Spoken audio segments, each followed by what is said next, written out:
Mon invité du jour s'appelle Lansine Gbon Coulibaly. Il est président d'un mouvement citoyen dénommé Génération Consciente Côte d'Ivoire Nouvelle. Je me permets rapidement de lire son portrait. Lansine Gbon Coulibaly est titulaire d'un Master 2 en commerce international, d'une licence en sciences politiques, ce qui lui permet d'accéder tout de suite au poste de directeur commercial dans l'entreprise multinationale Master Veil. Président de la fondation CMF Health for African Children, déjà visionnaire et altruiste, il a épris de la lutte contre les effets néfastes de la drogue sur la jeunesse. Une cause lui tenant particulièrement à cœur, car ayant constaté dans son entourage les effets dévastateurs de ce fléau sur la jeunesse. Entrepreneur polyvalent, promoteur de paix, d'égalitarisme et de vivre ensemble. Président d'une fondation ayant pour objectif de venir en aide aux orphelins et enfants de la rue, promouvant la réinsertion des jeunes en conflit avec la loi. Ainsi, à son jeune âge, il entame avec son baptême pèlerin sa mission par des sensibilisations à l'éveil de conscience à l'écoute des personnes victimes en allant en immersion parfois au péril de sa sécurité et surtout par des aides concrètes ou en vivre ou prise en charge favorisant l'insertion des anciens drogués. C'est ce portrait que vous allez lire lorsque vous allez voir sa page Facebook, Lansine Gbon Coulibaly. Je l'ai dit tantôt, président de Génération Consciente Côte d'Ivoire Nouvelle. Comment allez-vous, président? Merci, Vergès. Je vais super bien. L'appellation président, ça vous sert tout de suite ou pas? Alors, l'appellation président, oui, pour ma fondation. Parce que je suis président d'une fondation qui est CMF Help for African Children. Donc, une fondation ayant pour objectif de venir en aide aux enfants de la rue et aux jeunes toxicomanes. Mais pas pour le mouvement citoyen. Voilà. Génération Consciente Côte d'Ivoire Nouvelle est un mouvement citoyen que j'ai initié, mais dont je ne suis pas président. Au sein de ce mouvement, nous prônons la démocratie. Je me dis que, comme moi, il existe beaucoup de jeunes qui ont du contenu, qui ont de la valeur, qui sont membres de Génération Consciente Côte d'Ivoire Nouvelle, qui est un mouvement qui est en phase de lancement. Je ne peux pas prétendre ou m'auto-proclamer président. En tout cas, il a fait la précision et la précision les détails. Président en tant que président de votre fondation, mais pas président de votre mouvement citoyen, mais plutôt l'initiateur. Exactement. On va s'intéresser à l'initiateur que vous êtes. Oui. Et ce qui est intéressant, c'est de savoir que des jeunes, déjà, à l'instar de M. Lansine Gbon Coulibaly, prennent des initiatives. Cette initiative que vous avez prise, déjà, elle est venue comment? Eh bien, tout le monde a un parcours. Mon parcours à moi n'a pas été facile. J'ai ouï dire certaines personnes qu'on peut marcher sur une voie non bitumée sans pour autant se déplacer les hanches. J'ai traversé des phases difficiles et aujourd'hui, grâce à Dieu, je me sens bien. Je suis, selon moi, à un niveau que j'estime être bien. Et au vu de mon parcours difficile, je me rends compte qu'il existe encore des jeunes qui sont dans des problèmes, dans des situations que je juge difficiles, dues à certains problèmes que nous rencontrons ici en Côte d'Ivoire, notamment la discrimination, la corruption, etc., la drogue, qui est une plaie, une gangrène pour la jeunesse ivoirienne. Et de ma position, j'estime être en mesure de contribuer au développement de la Côte d'Ivoire, mais au-delà de ça, de servir tout simplement l'intérêt général de mon pays. Très belle initiative, en tout cas, qu'on tient à saluer, de s'intéresser à ces jeunes aujourd'hui qui, malheureusement, sont sous l'emprise de la drogue. Il est intéressant de vous voir vous battre, en tout cas, à la racine, pour pouvoir éradiquer, en tout cas, ce fléau qui gangrène les jeunes. Mais on va s'intéresser à vous. Lansine Gbon Coulibaly, c'est qui? Eh bien, Lansine Gbon Coulibaly, comme vous l'avez déjà énoncé, est directeur général d'une multinationale, président d'associations et initiateur de mouvements citoyens, jeunes africains, ivoiriens, entrepreneurs. Votre parcours académique, si vous devez revenir en détail là-dessus, qu'est-ce que vous diriez? Eh bien, je dirais que j'ai une licence en sciences politiques, j'ai un Master 2 en commerce international à IEA Abidjan, qui est une école française qui se trouve en Côte d'Ivoire. Là, on voit que sur le couronnement de votre parcours scolaire, vous avez un master, vous avez une licence en sciences politiques. Ça, c'est normal. Mais en termes de parcours académique depuis le début, si on doit revenir dans les points de manière synthétique sur votre parcours scolaire, vous avez commencé où? Vous êtes allé à l'école où? C'est ce que les jeunes qui vont forcément s'identifier à vous demain aimeraient bien savoir. De savoir que l'enseignement Koulibaly, qui est leur boussole, quelque part, de par tout ce que vous êtes en train d'entreprendre, a eu un parcours auquel on peut s'identifier. Ce parcours, c'est lequel? Mes premières classes, je les ai faites en Norvège, à Bergen. Après l'obtention de mon CEP, je suis venu en Côte d'Ivoire où j'ai été en 6e d'abord au lycée municipal d'Atekoubé. C'était assez difficile pour moi, cette insertion dans mon pays d'origine. À la suite de cela, je suis venu au Figuier, à la Palmeraie, à Cocody, où j'ai eu mon BEPC. À la suite de mon BEPC, j'ai eu mon bac. Je suis d'abord allé à l'université Félix Houphouët-Boigny. À la suite de cela, j'ai eu une licence.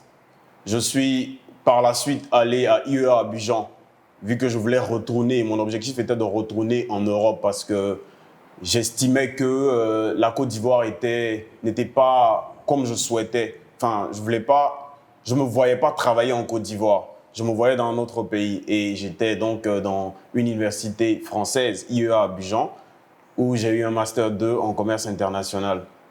Puis par la suite, là s'achève mon parcours. Il y a deux points auxquels on va s'intéresser rapidement. Oui. Pourquoi est-ce qu'après l'obtention de votre CEP, vous rentrez en Côte d'Ivoire? Alors, ce départ-là a été causé par la séparation entre mon père et ma mère.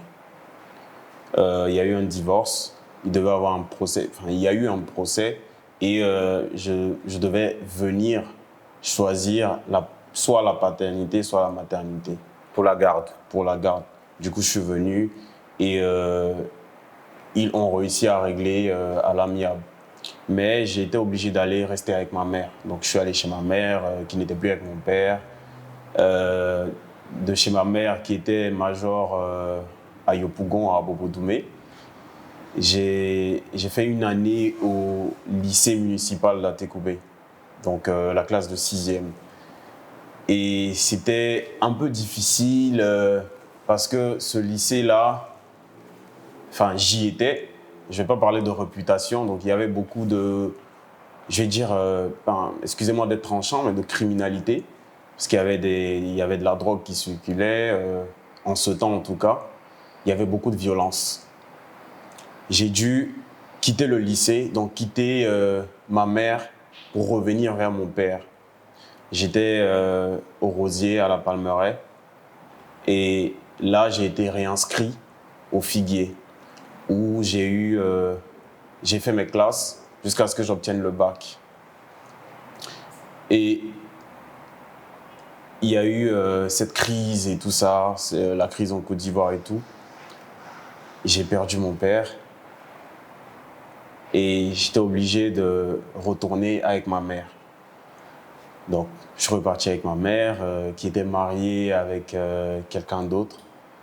Vous savez, c'est pas très facile de déjà perdre son papa et de se retrouver dans un autre foyer avec un autre père. Surtout moi qui était déjà qui était déjà en âge d'adolescence, c'était quand même un peu difficile entre mon beau-père et moi. Je ne tiens même pas à m'attarder sur ces détails-là parce qu'à un moment donné, je fus obligé de me séparer violemment de ma mère. J'avoue que je n'étais pas si sage lorsque j'étais adolescent. Comme tout adolescent d'ailleurs, il y a cette phase-là qu'on appelle crise d'adolescence. Mais c'était dû aux maltraitances que j'ai pu subir de mon beau-père. Et j'ai encore ces séquelles-là sur mon corps. J'ai dû quitter ma mère. C'est une histoire qui me touche vraiment. On voit que vous en parlez avec beaucoup d'émotion.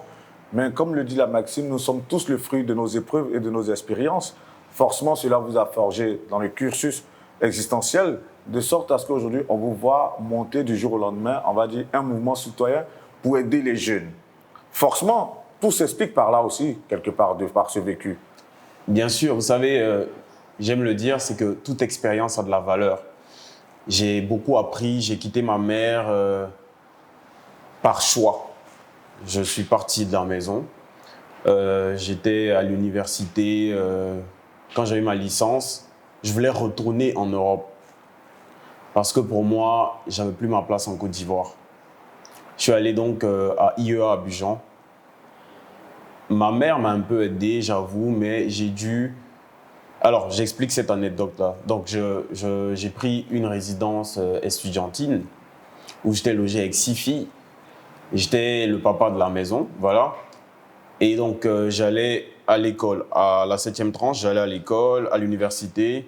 Après, quand j'avais pas cours les après-midi, je me rendais dans un endroit, une piscine, où j'allais nager. Et un jour, là-bas, j'ai rencontré un monsieur, le propriétaire de cet endroit, qui m'a dit, qui m'a demandé qu'est-ce que j'aimerais apporter de plus à son lounge. C'était un hôtel, une résidence avec piscine. Et moi, j'allais juste pour profiter de la piscine. J'adore la natation.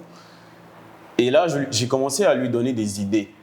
Il m'a dit, écoute, tu as de très belles idées. J'ai une autre résidence. Il y a un bar à l'intérieur inexploité.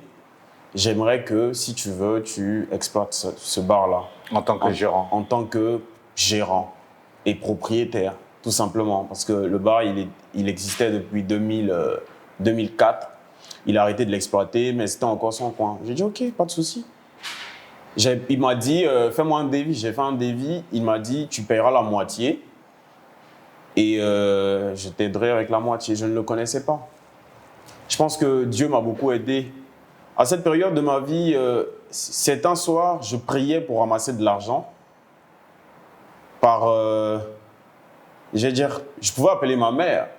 Je pouvais appeler, c'est un frère de mon père, etc. J'avais juste envie de réussir par moi-même, tout simplement. Et Vous vouliez vous prouver quelque chose vous-même? je voulais juste prouver déjà à ma mère que je pouvais réussir sans elle, ni sans aucune aide, tout simplement. Et un soir, j'étais chez moi, j'avais vraiment très faim. J'ai dit, Seigneur, j'ai plus d'argent, j'ai besoin d'argent, aide-moi à ramasser de l'argent. Et ça, je le dis très souvent. Et je suis descendu de l'immeuble, j'ai commencé à marcher. Et en marchant, j'ai fait que regarder par terre. Il n'y avait plus rien à voir, je savais déjà tout, je connaissais déjà le quartier. J'ai marché pendant longtemps et j'ai vu par terre un billet de 5 000 déchiré en deux. Donc, j'ai vu un billet de 5 000 que j'ai ramassé, j'ai vu que le billet il était déchiré en deux. Je me suis dit, ah ben, écoute, ton père... C'est une histoire réelle, celle que... Exactement, c'est une histoire réelle, c'est mon Celle vécu. que vous racontez là? C'est mon vécu. Vous avez prié de pouvoir ramasser de l'argent. Bien sûr. Et ce soir-là, en marchant, vous ramassez un billet de 5 000 francs déchiré en deux. J'étais dans ma chambre, j'ai prié, j'ai demandé à Dieu de m'aider parce que je n'avais pas mangé depuis. Je venais de... Alors, ma vie, c'était, je me lève le matin, je vais à l'université, je rentre le soir, j'ai essayé de vendre 2-3 trucs et tout. En fait, je me débrouillais comme un jeune étudiant, tout simplement. J'avais un peu appris à l'université, il faut être boigné. Et ce soir-là, j'avais besoin de manger. J'avais plus d'argent, j'avais pas envie d'appeler ma mère, ni mon beau-père, ni aucun membre de ma famille. J'ai prié, tout simplement. Et je suis descendu, j'ai commencé à marcher en regardant par terre. J'avais cette certitude-là parce que j'ai foi en Dieu, j'avais cette certitude que j'allais ramasser de l'argent et j'ai vu un billet de 5 000. Je me suis dit, mais mon père n'est pas mort. Il est là, sûrement c'est lui qui a laissé le billet. J'ai pris le billet, j'ai vu qu'il était déchiré en deux. Je me suis dit, quel est le message derrière? La vie m'a... Vous savez, je dis toujours aux gens que le plus important, ce n'est pas l'âge, c'est les expériences de la vie. Et la vie m'a beaucoup appris. Du coup, j'ai ramassé cet argent, je me suis acheté à manger et tout ça, et j'ai ouvert un bar. Donc le bar, grâce à l'intermédiaire de ce monsieur-là, j'ai ouvert le bar, j'ai embauché 2 de mes amis d'école, donc Touré Daouda et Abdul Soumaro, qui m'ont aidé dans cette tâche-là. Et c'est dans ce même endroit que j'ai rencontré, j'allais dire, mon PDG d'aujourd'hui. C'était dans cet endroit-là, j'étais là et j'ai vu un monsieur qui avait chaud. J'allais à l'école, je finissais à 18h, je rentre à la maison, je me prépare jusqu'à 22h. Vous faisiez des études dans quel domaine déjà? Commerce international. OK. Master 1 de commerce international. Donc, Je finis à 18h, je viens à la maison, je me repose un peu jusqu'à 22h pour aller au bar. C'était un hôtel et il y avait un bar à l'intérieur. Et ce jour-là, c'était dimanche, donc je suis resté jusqu'au matin. Et vers 13h, j'ai vu un monsieur qui avait chaud, qui était dans la résidence, je l'ai invité. Je lui ai donné, il m'a dit qu'il ne parle pas français. So, il a dit, je ne parle pas français, I speak English. C'est OK, I speak English too. So, I have some cocktail here if you want to test it. Dan, il s'est OK. Et il est venu, je lui ai La donné... traduction, il lui a dit qu'il avait du cocktail à lui proposer et qu'il pouvait, voilà, ça pourrait permettre au monsieur de se rafraîchir. Exactement. Voilà. Du coup, lui et moi, nous avons commencé à discuter. Il s'est intéressé. Enfin, j'avoue que c'était en ce temps-là difficile pour moi d'aligner des mots corrects, former une phrase en anglais. C'était quand même assez difficile. Mais what about you? Non, c'est OK, I'm OK. At Comment school, vas-tu? Enfin, je me joue un peu les traducteurs. Hein. What Bien. about you? Alors, comment ça va? Et c'est de là que ce monsieur a cru en moi et il m'a dit, ben écoute, j'aimerais que tu m'aides. J'aimerais internationaliser mon business. J'ai dit OK. Moi, j'ai un master en commerce international. Et c'est de là que j'ai commencé à travailler. À un moment donné, j'ai confié mon bar. J'étais obligé de laisser le bar parce que j'avais eu un boulot à plein temps. Je devais créer une entreprise en Côte d'Ivoire, une entreprise internationale en Côte d'Ivoire, recruter du personnel. Et c'est de ça que je suis parti de la boîte. J'ai confié la boîte à des amis et après, bon. Et cette expérience professionnelle dure depuis combien de temps? Ben, depuis 2 ans. Je veux dire, ça fait 1 an que je suis légalement constitué, mais depuis 2 ans, je travaille dans cette entreprise. Je dirige cette entreprise et je suis directeur de toute l'Afrique. Parfait. En tout cas, bravo.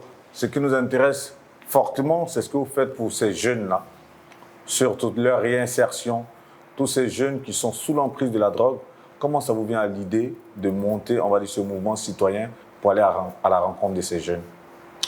Eh bien, comme je l'ai dit, le plus important, ce n'est pas l'âge, c'est les expériences de la vie. J'ai, durant ce cursus scolaire-là, sauté certaines lignes, pour moi, qui sont assez secrètes, mais aujourd'hui, je pense que c'est le moment de parler à cœur ouvert. J'ai été en colocation après la résidence estudiantine. J'ai pris un studio, oui, une chambre salon, comme on le dit ici, avec un ami qui est aujourd'hui une star de la mode, dont je préfère taire le nom, mais qui était vraiment accro à la cocaïne. J'ai vécu avec celui-là pendant 6 mois. J'étais très proche à lui, très proche de lui. Ce dernier était tellement accro qu'il ne dormait pas les nuits. Il pouvait prendre de la cocaïne de 19h jusqu'à 6h du matin. Et je le voyais se détruire jusqu'à ce qu'il décide à un moment donné, enfin jusqu'à ce qu'à un moment donné, il ne décide plus. Il perd le contrôle tout simplement. J'ai vu ce jeune-là perdre la raison, qui s'appelait Damien, comme je l'appelais entre guillemets. C'est un pseudonyme que je lui donne, Damien. Il se reconnaîtra.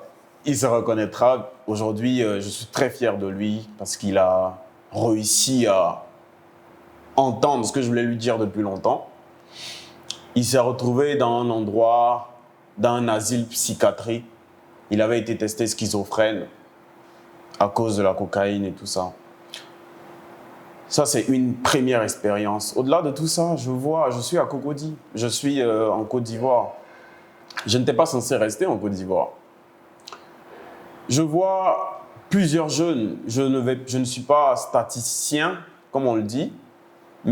Et donc, ça veut dire que je n'ai pas de statistiques claires, mais je peux estimer qu'ici en Côte d'Ivoire, à Cocody, tout simplement, 80% des jeunes prennent de la drogue.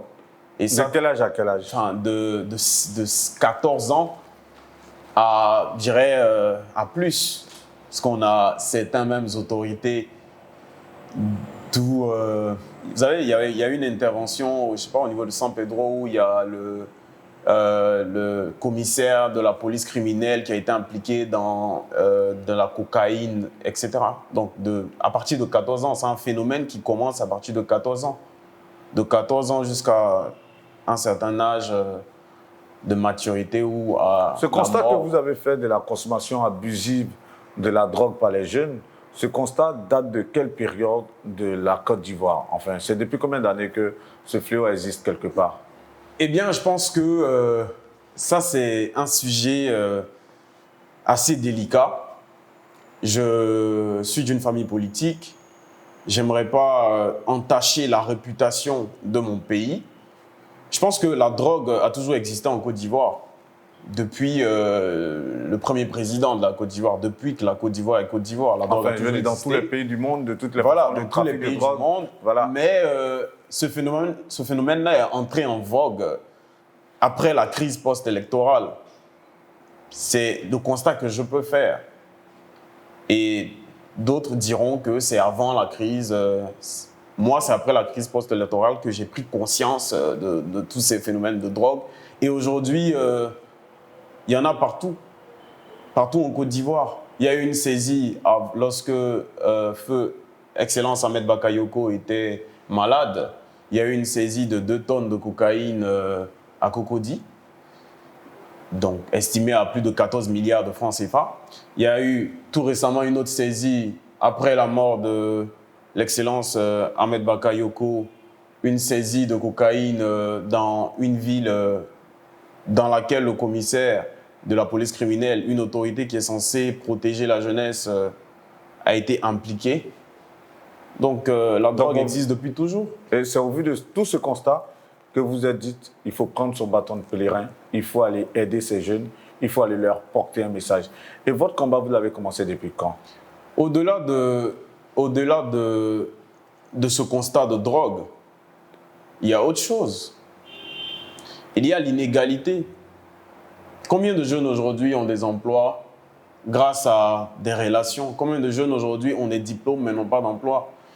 Devant l'université de Cocody, il y a plusieurs doctorants qui se retrouvent à gérer des cabines pour passer un message aux autorités de Côte d'Ivoire. Alors, il y a 2 ans, après la création de j'ai initié une fondation, j'ai créé une fondation avec certains collaborateurs occidentaux qui est CMF Help for African Children, qui a pour objectif de lutter, donc de venir en aide aux orphelins de base. Au-delà de ça, de lutter contre la toxicomanie.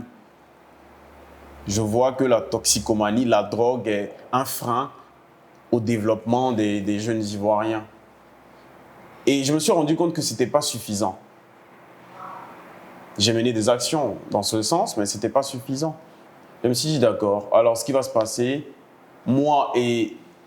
Non, je dis je pense que c'est trop personnel. On s'est dit, c'est mieux, que ce n'était pas suffisant. Nous avons donc décidé de mettre en place un mouvement citoyen qui est Génération Consciente Côte d'Ivoire Nouvelle. Un mouvement qui ralliera toute la jeunesse ivoirienne. Un mouvement dans lequel tous les jeunes seront acteurs du changement de la Côte d'Ivoire. Mais avec ce mouvement, justement, vous avez entamé des démarches, vous avez entamé des actions concrètes. Ces actions, est-ce que vous pouvez nous en parler? Bien sûr, depuis bientôt 6 mois, nous avons engagé des actions. J'ai reçu même des prix avec le ministre de la Jeunesse dans ce sens. Déjà, pendant la rentrée scolaire, je me suis rendu dans plusieurs villes de la Côte d'Ivoire. Je me suis rendu déjà dans des établissements publics. Mais au-delà de ça, avant tout, je me rends dans un endroit particulier où on trouve des jeunes Ivoiriens de 12 à 25 ans, parfois même 30 ans, enchaînés. J'ai diffusé ces vidéos-là sur mes réseaux sociaux. Ces jeunes-là sont enchaînés depuis plus de 6 mois parce qu'ils prennent de la drogue ou encore pour leur propre sécurité parce qu'ils sont allés jusqu'à poignarder parfois leurs propres parents. au-delà de ces actions de distribution de vivres et de non-vivres. Moi, je veux qu'on s'intéresse à cette vidéo, hein. Oui. À cette action, à cette visite que vous avez menée dans ce camp assez particulier où des jeunes, par rapport à l'addiction de la drogue, se sont retrouvés dans ces genres de conditions. Lorsque vous êtes rendu dans ce lieu, qu'est-ce que cela vous a fait? Eh bien, j'ai eu deux émotions. La première, c'était de la tristesse. La seconde, c'était de l'empathie. Je me suis juste mis à la place de ces jeunes. Je me suis dit, la vie m'a donné une chance. J'aurais pu me retrouver s'il n'y avait pas Dieu, s'il n'y avait pas mes parents. J'aurais pu me retrouver influencé par certains amis et me retrouver dans ce cas-là. Je me suis mis à leur place et j'ai décidé de leur offrir des vivres et des non-vivres. Je pense que l'État de Côte d'Ivoire devrait mettre la lumière, les projecteurs sur ces cas-là.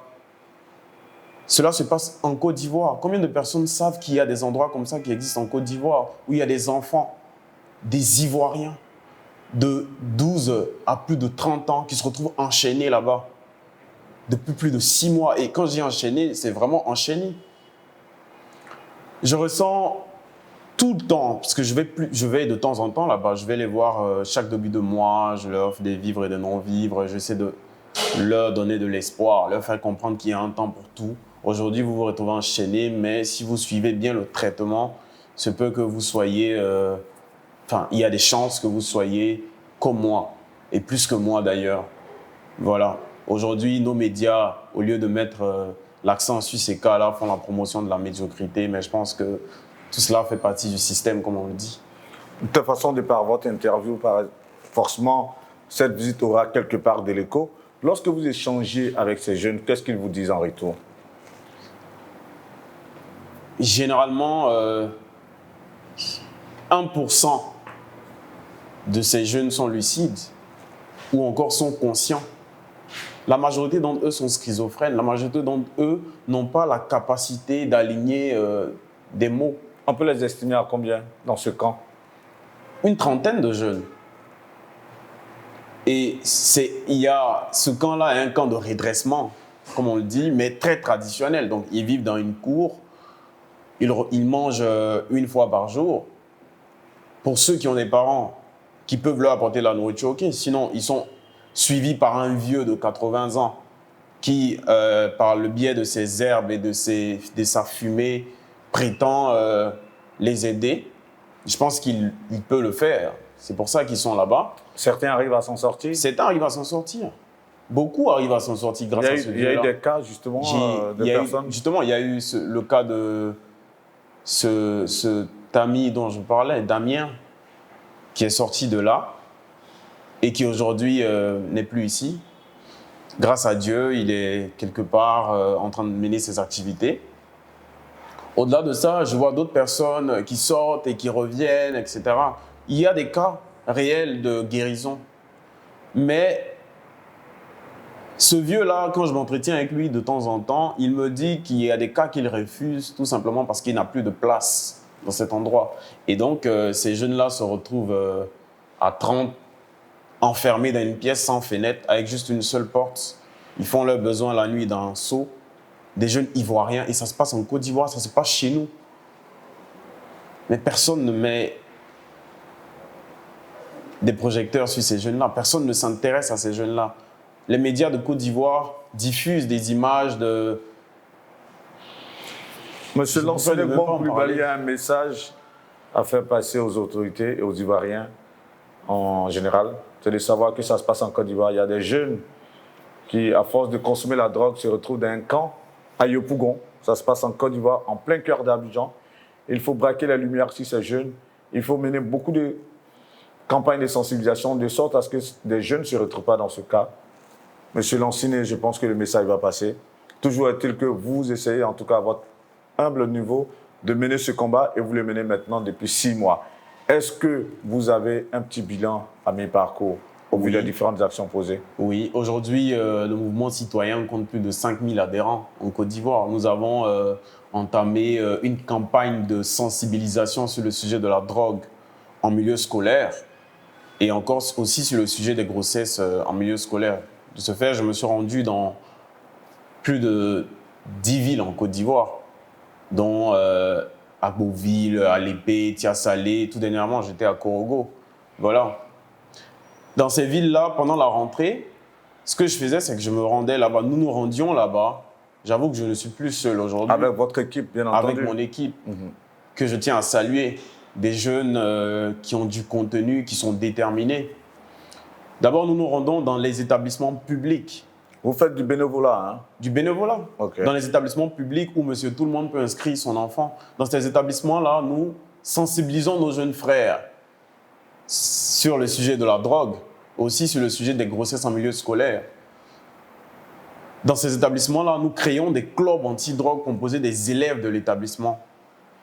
Et cette cellule de réflexion, ces clubs anti-drogue reçoivent une subvention financée sous fonds propres afin de pérenniser ce qui a été entamé dans leur établissement. Financement qui aujourd'hui est à hauteur de 3 millions de francs CFA. À la suite de cette sensibilisation et de l'implantation des clubs anti-drogue au sein des établissements, nous nous rendons maintenant au cœur de la ville, rencontrer la jeunesse de la ville pour leur parler du mouvement citoyen Génération Consciente Côte d'Ivoire Nouvelle. Ces jeunes adhèrent à ce mouvement et décident, comme je l'ai dit, le mouvement citoyen est un mouvement qui prône la démocratie. Et donc ces jeunes-là, à l'unisson, décident d'élire un représentant clé de leur ville qui par la suite crée des groupes, des plateformes où ils distribuent des fiches d'adhésion. Et ainsi, nous installons des bases dans toutes ces villes de la Côte d'Ivoire. Nous recrutons des jeunes et aujourd'hui, nous comptons plus de 5000 jeunes qui adhèrent, qui sont membres de Génération Consciente Côte d'Ivoire Nouvelle. Lors des différentes conférences que vous donnez, quels sont les thèmes sur lesquels vous entretenez les jeunes? Les thèmes sur lesquels vous entretenez en tout cas votre auditoire, ceux qui viennent vous voir? Eh bien, ces jeunes-là, vous savez, Monsieur Vergès, je vous remercie. Et je remercie aussi Actu People de s'intéresser aux jeunes Ivoiriens qui ont décidé de se réveiller.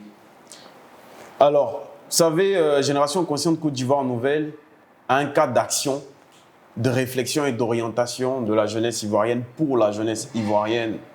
Je suis ivoirien. J'avais dit que je voulais retourner en Europe. Je vais à Paris. On s'est parlé à Paris. Je ne peux plus partir en Europe. Je ne veux plus partir en Europe parce que je sais que je n'ai pas été... Je ne suis pas natif de la Côte d'Ivoire pour rien. Il faudrait que les jeunes Ivoiriens contribuent au développement de la Côte d'Ivoire. Certains de nos parents ont placé les bases de l'édifice. Nous devons stabiliser ces bases et la génération future terminer les bases, l'édifice que nous avons entamé. Je discute avec ces jeunes comme un jeune Ivoirien. Tout simplement, nous nous entretenons sur les fléaux qui minent aujourd'hui notre jeunesse, dont la corruption, la drogue, l'inégalité. Je tiens à porter le projecteur sur l'inégalité. Combien de jeunes aujourd'hui ont des diplômes et n'ont pas d'emploi? Combien de femmes aujourd'hui meurent à l'hôpital parce qu'elles n'ont pas d'argent? Combien de personnes aujourd'hui se retrouvent au chômage par manque de relations? En Côte d'Ivoire aujourd'hui, il y a du favoritisme. Et c'est sur ces sujets-là, encore d'autres que... Ce sont ces messages que vous essayez de faire passer aux jeunes, vous essayez de leur faire prendre conscience qu'il y a tous ces maux qui minent la société ivoirienne et qu'il faille s'en sortir, c'est ça? J'aimerais même, je le disais avant-hier à l'un de mes mentors, il est impératif que nous créions un conseil national des parents de Côte d'Ivoire. Un conseil national des parents de Côte d'Ivoire devrait être créé. CNPCI.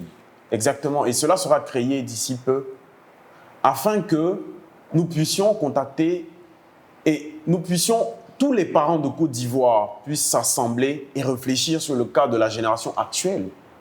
Mais pour vous, ce sont les parents qui ont démissionné ou bien c'est l'État de Côte d'Ivoire qui a démissionné? Eh bien, nous sommes tous responsables.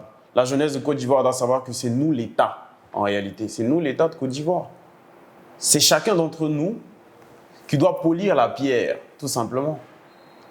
Alors, les parents sont autant responsables que les enfants, que les médias. Il y a deux cas. Les parents et les médias. Les parents se sont déresponsabilisés, certains parents, parce que je ne suis pas de la droite, je ne suis pas extrême.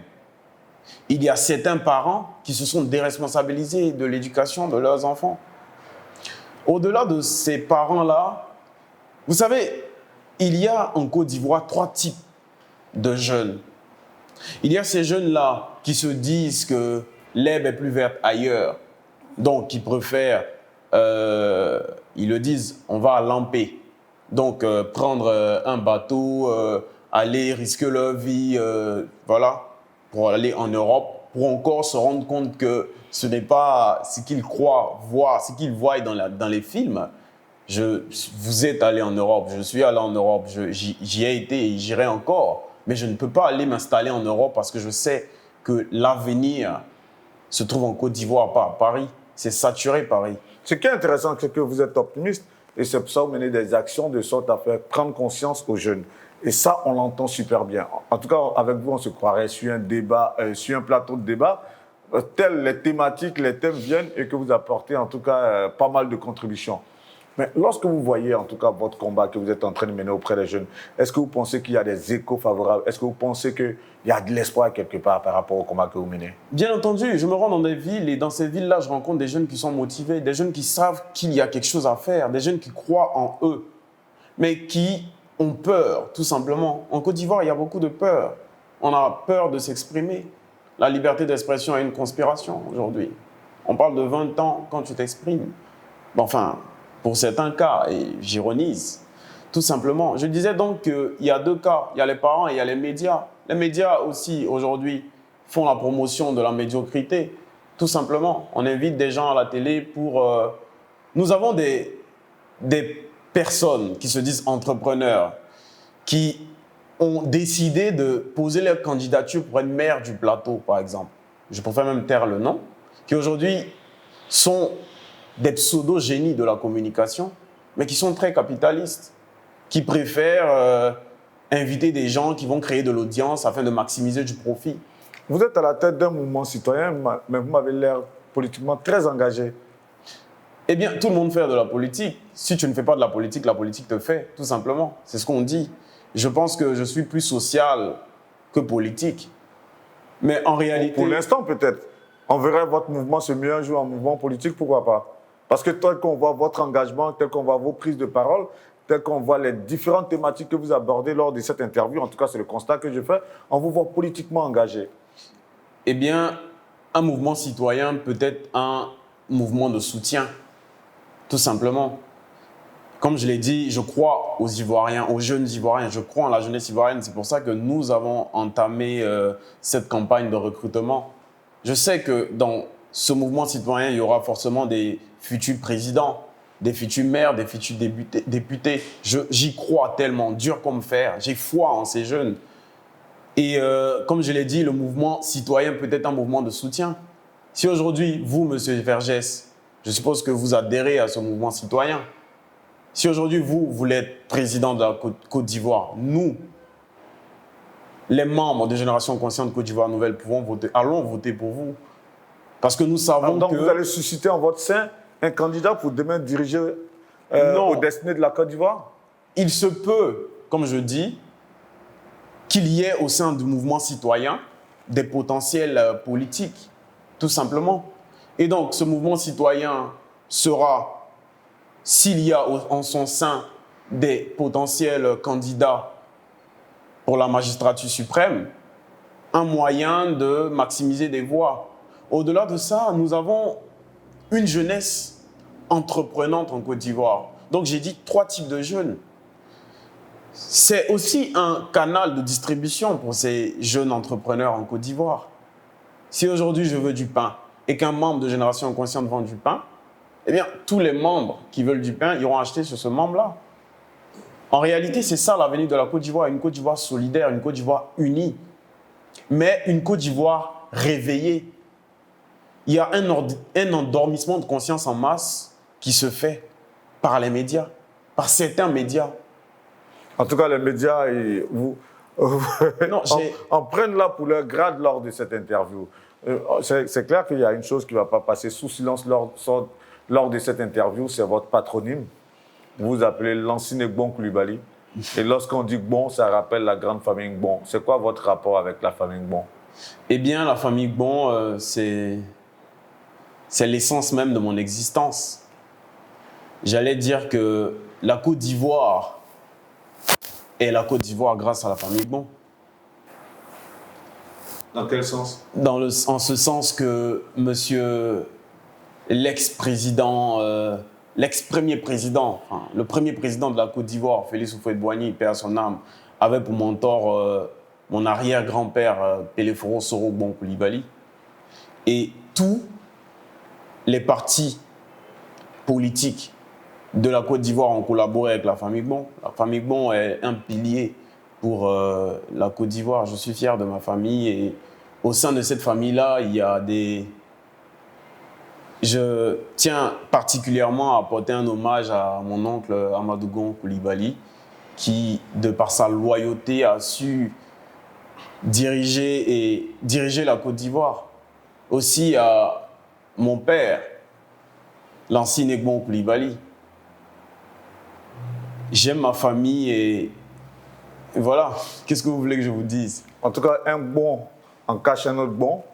Lorsqu'on voit votre expressivité, votre manière de parler, vos prises de position, plus ou moins, est-ce que vous êtes en train de marcher dans les pas de vos dévanciers, de vos oncles, de votre papa et autres, qui, eux, ont fait la politique? Est-ce que vous êtes en train de marcher dans les pas?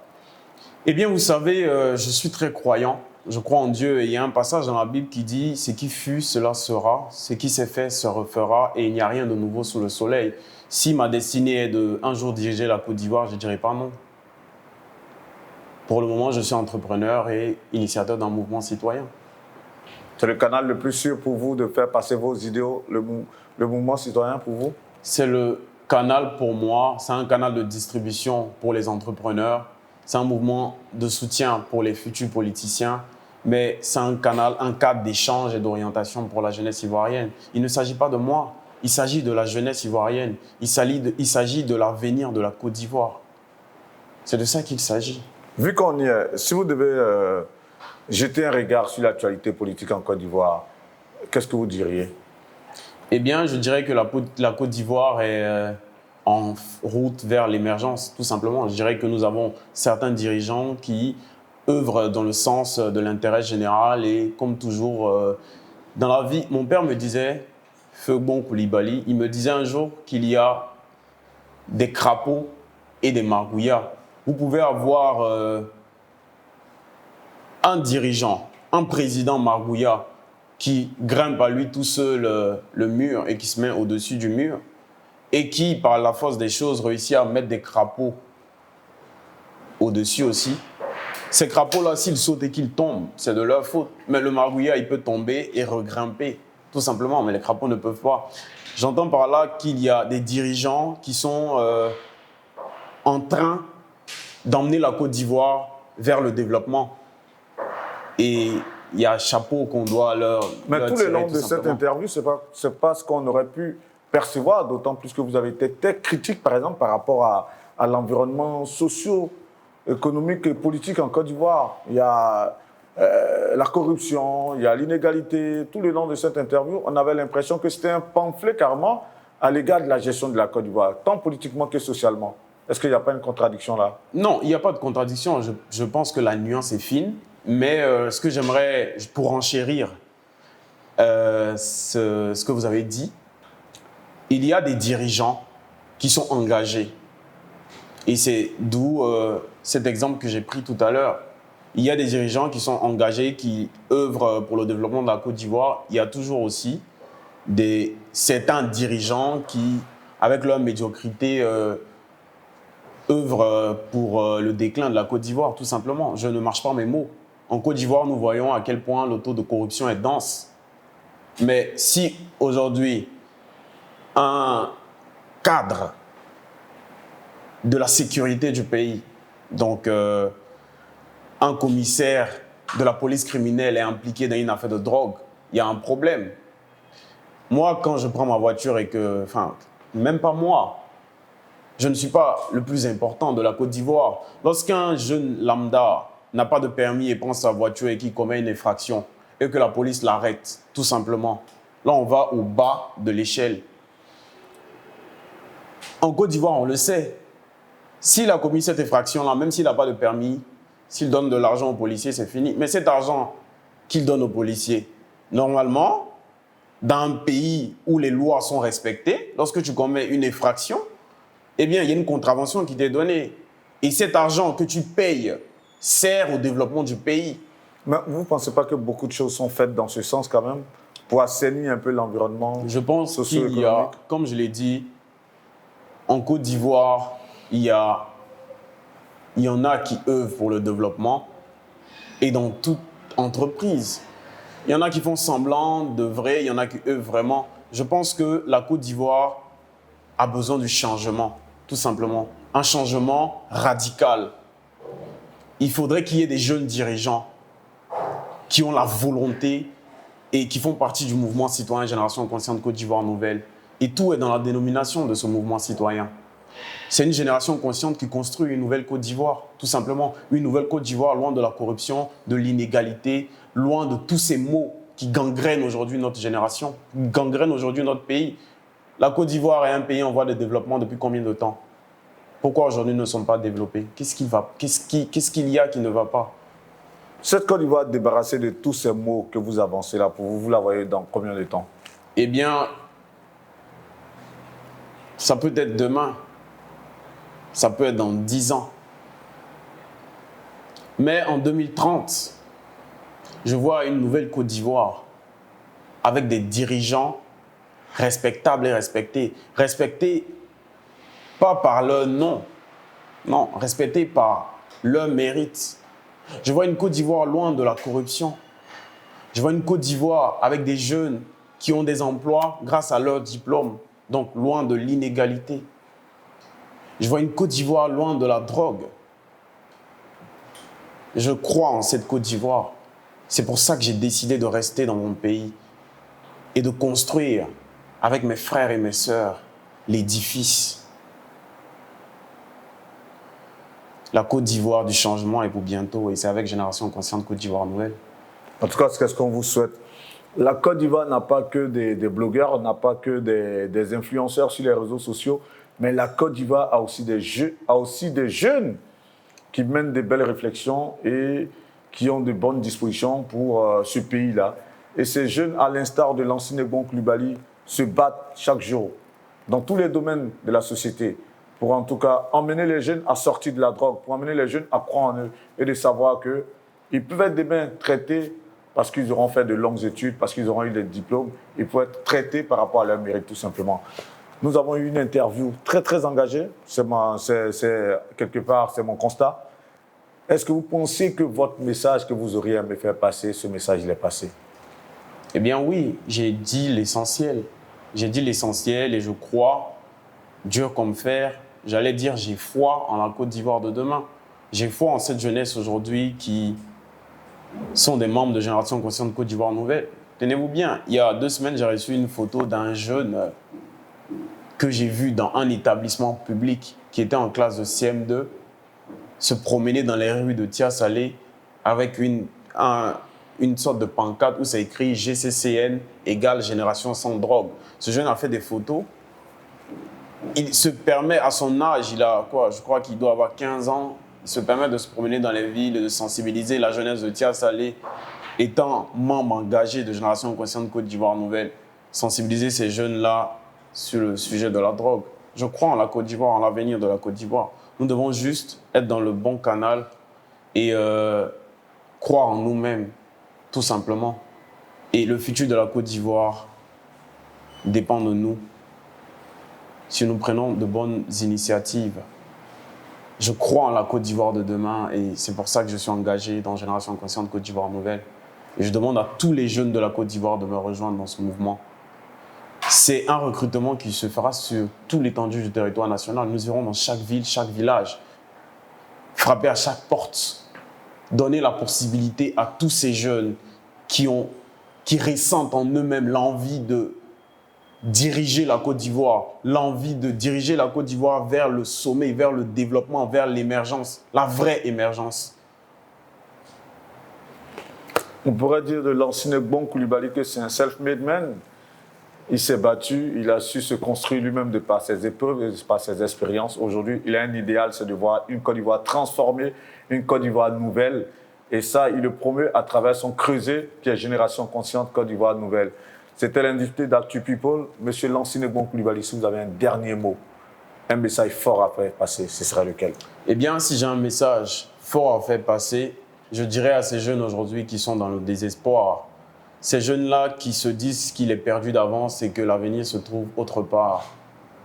J'aimerais adresser un message à toutes ces personnes qui se retrouvent aujourd'hui dans la drogue, qui prennent de la drogue aujourd'hui. Vous devez savoir qu'il y a un temps pour tout. Aujourd'hui, en Côte d'Ivoire, pour atteindre un poste de responsabilité, pour être fonctionnaire, etc., il faudrait que tu aies les moyens.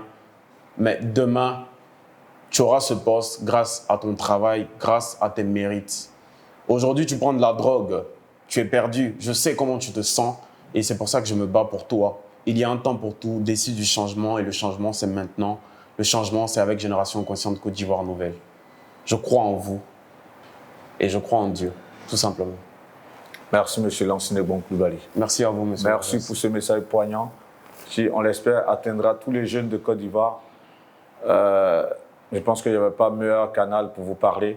C'est le président, l'initiateur plutôt. L'initiateur voilà. du mouvement citoyen Génération Consciente Côte d'Ivoire Nouvelle. Tout à fait. Même je serai président s'il le décide. Il y aura une AG qui sera organisée très bientôt à la quand nous allons décider de clôturer les recrutements. Lors de cette assemblée générale, tous les jeunes représentants de Génération Consciente Côte d'Ivoire Nouvelle dans les bases de la Côte d'Ivoire décideront de se présenter. Je vais décider de me présenter en tant que président de ce mouvement citoyen et je demanderai à tous ces jeunes de se présenter aussi.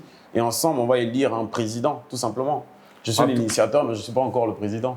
En tout cas, si vous vous retrouvez dans les idéaux de Lansina-Gbon Coulibaly, rejoignez Génération Consciente Côte d'Ivoire Nouvelle.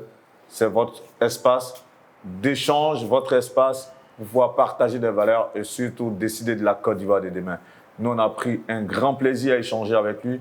Il a pris plaisir, nous l'espérons bien, à répondre à toutes nos questions. Vous avez pu en tout cas découvrir un jeune très engagé. Ça, je le dis, très, très engagé, tant socialement qu'à demi-mot politiquement. Vous avez vu un peu comment est-ce qu'il a, il a essayé à son niveau de critique, de porter pas mal de critiques, en tout cas sur les mots qui minent la Côte d'Ivoire. Et c'est de ce genre de jeunes dont on a besoin. Et nous pensons que il y aura beaucoup de Lansina-Gbon Coulibaly pour permettre à la Côte d'Ivoire d'aller sur, en tout cas, de nouvelles bases, d'aller sur, on va dire, voilà, de fonds nouveaux. Monsieur Lansina-Gbon Coulibaly, encore merci. Merci à vous. Merci. On a été très heureux, très, très, très heureux. En tout cas, merci. On viendra à vos assises et on dira félicitations, monsieur le président. C'est tout ce qu'on vous souhaite. Félicitations à la Côte d'Ivoire, que c'est la Côte d'Ivoire qui gagne. Parfait. Merci beaucoup. Que Dieu vous garde et à très bientôt. Merci de nous avoir suivis.